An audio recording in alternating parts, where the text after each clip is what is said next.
Hello, I'm Jeff Sweeney, co-founder of East West Manufacturing. We're very excited today to announce that we have acquired and partnered with General Microcircuits. GMI is a provider of specialized electronic manufacturing services through their facilities in Mooresville, North Carolina and San Jose, Costa Rica. Scott Ellison and I envisioned when we started East West in 2001 a strong global manufacturing company. The addition of GMI's Mooresville, North Carolina and San Jose, Costa Rica operations complete that picture. Through the acquisition process, Scott and I had the pleasure to get to know the GMI management team. We're excited to know that they share the same dedication to their customers that East West does.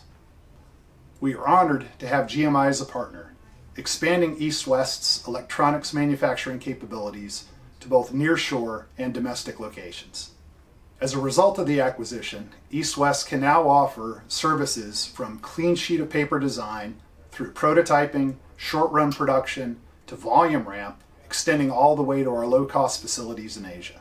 If you'd like to learn more about GMI and East West's capabilities, please visit us on the web at www.ewmfg.com or gmimfg.com.